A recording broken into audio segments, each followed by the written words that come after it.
Hello everyone, today I am going to teach you looking around subject and assessment number 1। मैंने जो आपको पहले की वीडियो में दिया है उसके आगे हम करते हैं। वहाँ एक्सरसाइज नंबर हमने 1A B और 2A और B दिया है। अब यहाँ स्टार्ट करते हैं from exercise number 3A classify यानी अलग अलग क्लास में इनको अलग करना है। जैसे आप लोग अलग अलग A B C में पढ़ते हैं ऐसा इनको भी क्या है अलग अलग क्लासीफाई करना है। The following plants into trees किसमें करना है, trees, bushes and creepers. Trees झाड़ हैं, झाड़ियों छोटे छोटे प्लांट होते हैं वो बुशेज, एंड जो बेले चढ़ाते हैं वो है क्रीपर्स। तो क्या है, classify the following plants into trees, bushes and creepers. PEOPL people है, यहाँ क्या लिखा हुआ है पीपल। ये दूसरा दिया हुआ है बीटरगर्ड, मैंगो, बेसिल यानी तुलसी जिसको हम बोलते हैं, grapes, rose, neem and periwinkle.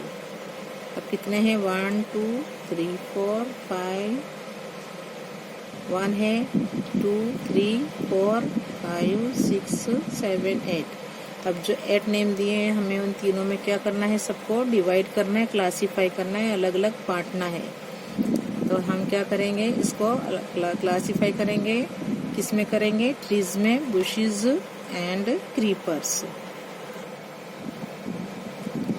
मैंने यहाँ लिखा है ट्रीज लिखा है, बुशेज लिखा है और क्रीपर्स। अब यहाँ से लेके हम सबको क्लासीफाई अलग अलग करेंगे। अब यहाँ पीपल है, जो ट्री कहलाता है, तो पीपल को मैं यहाँ लिखूंगी। So we write here peepal. In trees में आएगा पीपल, बीटरगर्ड जो करेला होता है वो क्या है, उसकी बेल होती है, तो लिखेंगे इन क्रीपर्स। तो बीटरगर्ड राइट इन क्रीपर्स। देन मैंगो का क्या है, झाड़ होता है, ट्रीज होता है, तो हम लिखेंगे ट्रीज में मैंगो। देन बेसिल क्या है, बुशीज प्लांट होता है, तो ये क्या है, बेसिल जो तुलसी है हम उसे लिखेंगे बुशीज में लिखेंगे। तो बेसिल, तुलसी, बुशीज। इसके बाद है ग्रेप्स आता है, तो ग्रेप्स भी क्या है, बेल, उसकी बेल होती है, so we write grapes in creepers. Okay there. उसके बाद देन क्या आता है, रोज है, रोज भी कहाँ आता है, बुशेज में आता है, so write rose in bushes. And then neem is also tree, so we write neem in trees में। हम किस में लिखेंगे इसको, नीम को ट्रीज में लिखेंगे। ओके एंड देन लास्ट है periwinkle, so we write periwinkle in bushes. So I once again explain you people, mango and neem, they are trees, and bushes, rose, basil, tulsi and periwinkle is bushes, and then bittergourd and grapes are creepers। Okay ये हमने सबकी class में अलग अलग कर दिया है। जैसे आप A B और C में पढ़ते हैं, तो ये भी क्या है, हमने 3 क्लास बनाई ऐसी, और तीनों क्लास में उसको अलग अलग कर दिया है, इसलिए इसे क्या बोलते हैं, क्लासीफाई। क्या बोलते हैं, क्लासीफाई। अब उसी के अंदर है एक्सरसाइज नंबर है 3B है। जैसे 3A लिया हमने, तो आगे 3B है, मैंने यहाँ आपको लिखकर बताया है, और क्वेश्चन में इसमें लिखा है मैंने सम मेथड्स ऑफ कुकिंग। हम जब खाना पकाते हैं उसकी मेथड दी गई है, आर गिवन बिलो, नीचे दी गई है। जो हम खाना कुक करते हैं, खाना पकाते हैं, उसकी कुछ मेथड जो बताई गई है। राइट नेम्स ऑफ 2 डिशेज, हमें उसकी 2 डिशेज लिखना है about cooked using each method. हमें उनकी जिस मेथड से हम कुक करते हैं तो उसकी हमें 2 डिशेस के नाम लिखना है। यहाँ नंबर 1 में है रोस्टिंग, जो हम सेकते हैं, ROASTING रोस्टिंग। 2 नंबर है स्टीमिंग, STEAMING स्टीमिंग। नंबर 3 है फ्राइंग, जो हम क्या करते हैं, तलते हैं, फ्राई करते हैं। स्टीमिंग यानी जो हम भाप से बनाते हैं, ये है फ्राइंग, जो हम तलते हैं, डीप तलते हैं। एंड नंबर 4 है शैलो फ्राइंग, जिसे हम हल्का तलते हैं। ये 4 मेथड बताई गई कुकिंग की। अब हमें इसकी दो डिशेस के नेम लिखना है। फर्स्ट मैंने यहाँ लिखा है, नंबर 1 में है रोस्टिंग।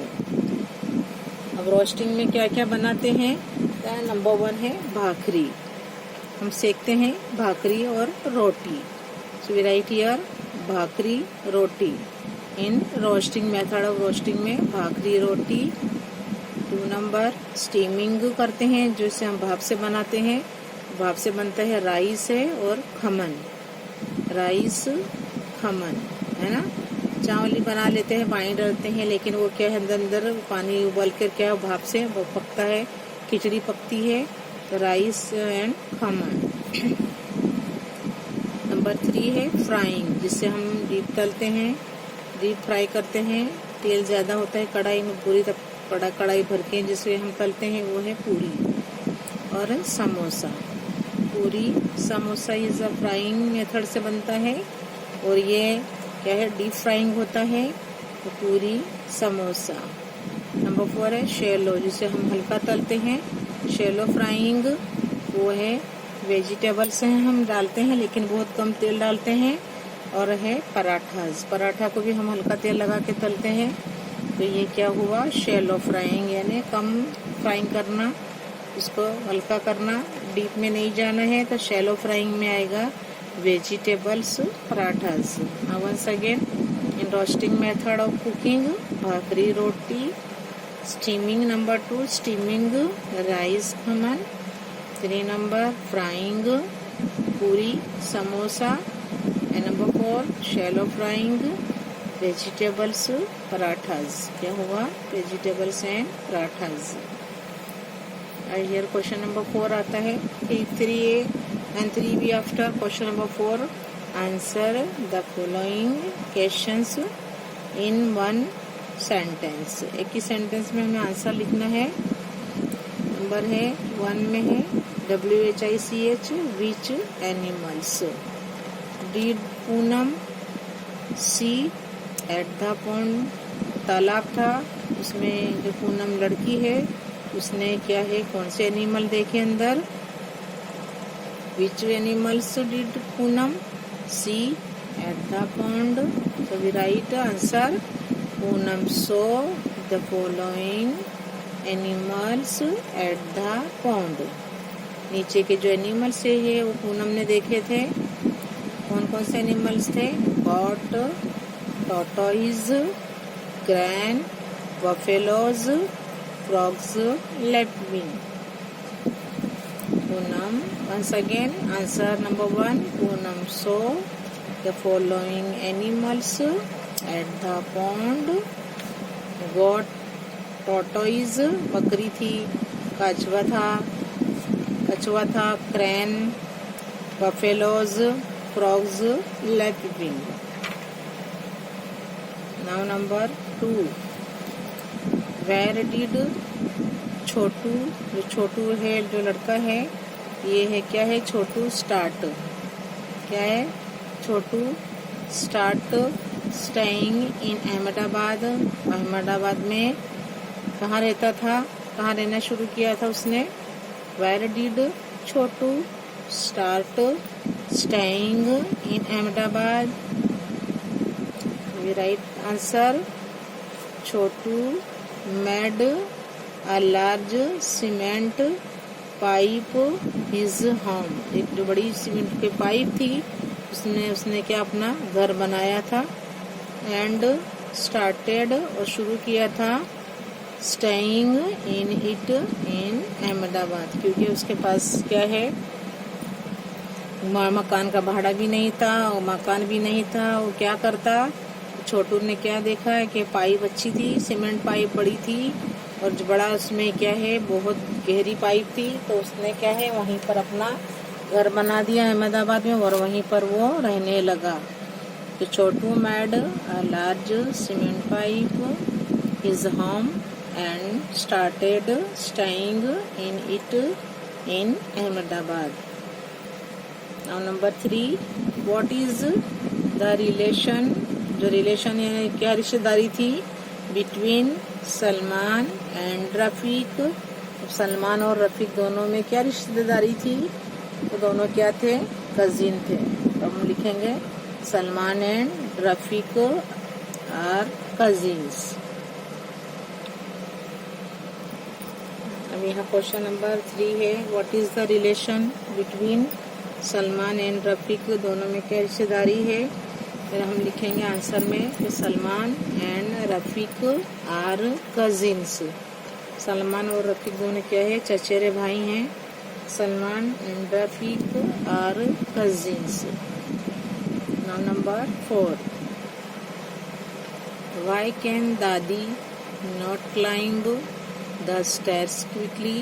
जो दादी थी वो क्या है, जल्दी जल्दी क्या है, सीढ़ी क्यों नहीं चढ़ सकती थी. Y can dadi not climb the stairs quickly.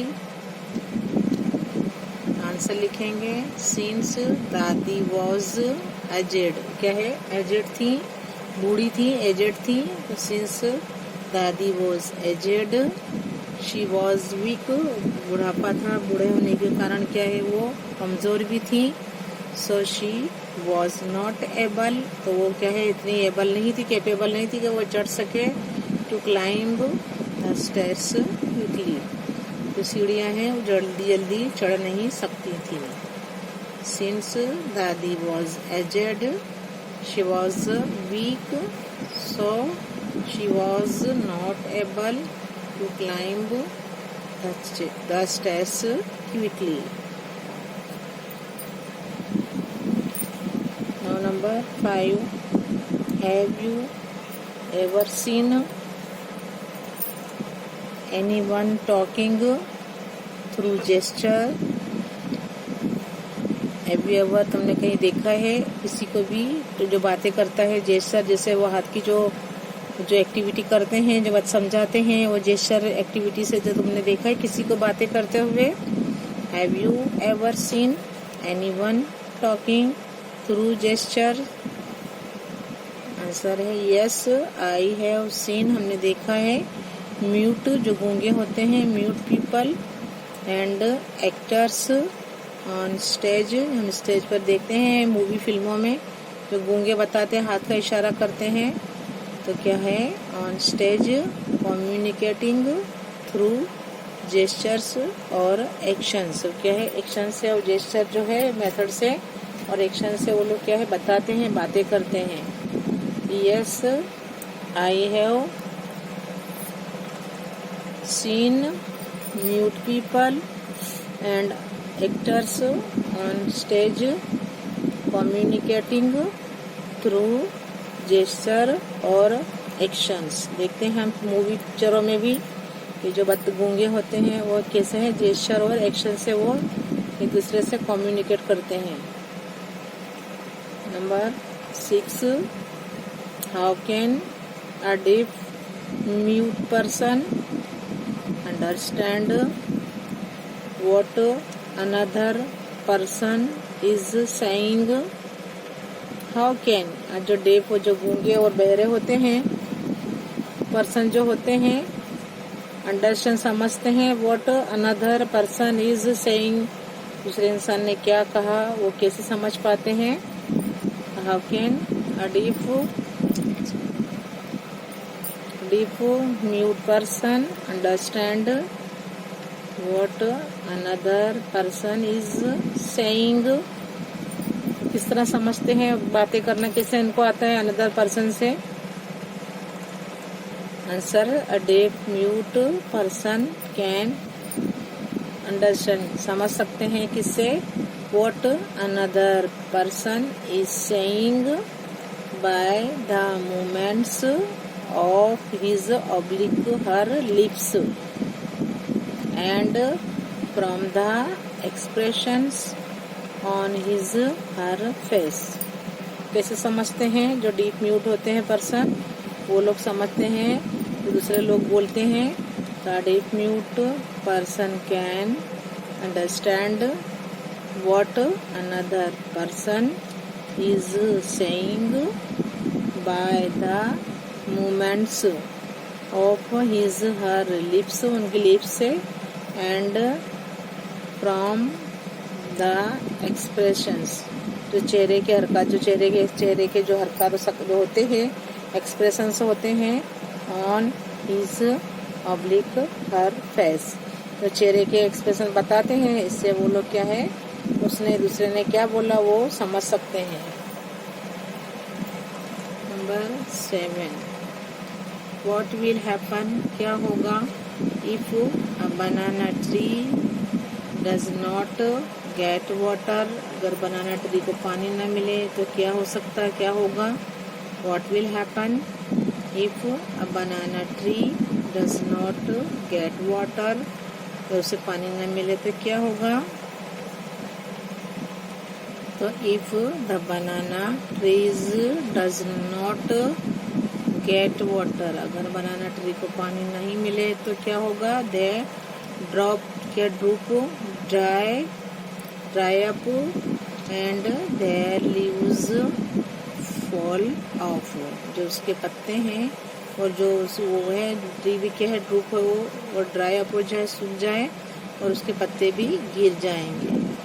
तो if the banana trees does not get water, they droop, they dry up and their leaves fall up, उसके जो पत्ते हैं वो सूखकर गिर जाएंगे। तो हमें क्या है, सभी को पानी, सभी ट्रीज को ज़रूरी है पानी देना। तो बनाना ट्री हो, कोई भी ट्री हो, अगर किसी भी ट्री को हम पानी नहीं देंगे तो उसके पत्ते क्या है, वो सूख जाएगा और उसके पत्ते झड़ के नीचे गिर जाएंगे और रखा झाड़ क्या है तो बिल्कुल खराब हो जाएगा। उसके जो पत्ते, जो उसके फ्लावर्स हैं, फ्रूट्स हैं, वो सब वो भी नहीं दिखेंगे। तो हर चीज़ को क्या है, बहुत ज़रूरी है हमें वाटर द प्लांट्स, भी water the plants every day, हमको पिलाना चाहिए, हर रोज़ पानी देना चाहिए प्लांट्स को, ट्रीज को। जैसे हम पानी पीते हैं ऐसे उन्हें भी पानी बहुत ज़रूरी है। Number 8, where does rain water, अब जो रेन वाटर, जो बारिश होती है, फॉलन ऑन द ग्राउंड, जब ज़मीन पर पानी गिरता है वो कहाँ जाता है। Flow away to, where does rain water fallen on the ground, जब पानी ज़मीन पर पड़ता है तो ज़मीन का पानी कहाँ जाता है, वो हमें लिखना है। Where does rain water fallen on the ground flow away to, तो हम लिखेंगे water that falls on the earth flows away, क्या है, पानी बहता है, बहकर कहाँ जाता है, into underground, जो ज़मीन होती नीचे पानी सूख जाता है, अंदर चला जाता है, into underground। देखते हैं ना हम कितना पानी भरा हुआ होता है, लेकिन धीरे धीरे पानी क्या है, ज़मीन के अंदर जज्ब हो जाता है, एब्जॉर्ब कर लेती ज़मीन, उसको अंदर ले लेती है, into underground। गटर्स, लेक्स, जो अंडरग्राउंड गटर्स होती हैं, लेक्स होते हैं, तालाब होते हैं, और जो नदियाँ होती हैं उसमें पानी चला जाता है। River water finally flows into the sea, फिर उसे वहाँ होते होते फाइनली लास्ट में कहाँ चला जाता है, समंदर में जाके जमा हो जाता है। तो इस तरह जो रेन वाटर है उसका पानी कैसे कहाँ पहुँचता है। The water that falls on the earth, जब ज़मीन पर पानी गिरता है तो flows away, वो कहाँ बहकर जाता है, into underground, नीचे ज़मीन के अंदर तह में जाता है। देखते हैं है ना, क्या है अंडरग्राउंड में गटर्स में जाता है। लैक्स, लोग बोरिंग खुदवाते हैं, देखते हैं ना, पानी की बोर खुदती है, बड़े पानी निकलता है, तो बारिश का ही पानी होता है, वहाँ जाकर जमा हो जाता है। तो अंडरग्राउंड जो गटर्स होती हैं, लेक्स होते हैं, तालाब होते हैं, एंड रिवर्स, और नदियाँ होती हैं, वहाँ पर चला जाता है। अब क्या होता है, जो रिवर का पानी होता है, वाटर जो होता है, वो फाइनली लास्ट में कहाँ चला जाता है, फ्लोज इनटू द सी। देखो कैसी प्रोसीजर होती है ना, देखिए धीरे पानी कहाँ से कहाँ जाता है। अपने को देखते हैं कितना पानी भरता है, जब बारिश होती है बहुत, तो पानी बहुत होता है, ज़मीन पर, लेकिन धीरे धीरे पानी क्या है, अंदर ही अंदर पानी चला जाता है ज़मीन में। देखते हैं ना, लोग बोलते हैं भाई पानी जाएगा, ठंडक होगी ज़मीन में जाएगा तो ये इस तरह है। पानी कहाँ चला जाता है, अंडरग्राउंड गटर्स में चला जाता है, लेक्स होते हैं और रिवर्स में। अब वो जो रिवर्स का जो पानी जो ज़्यादा भर जाती है तो उसका पानी फाइनली कहाँ, लास्ट में कहाँ बह जाता है, इनटू द सी।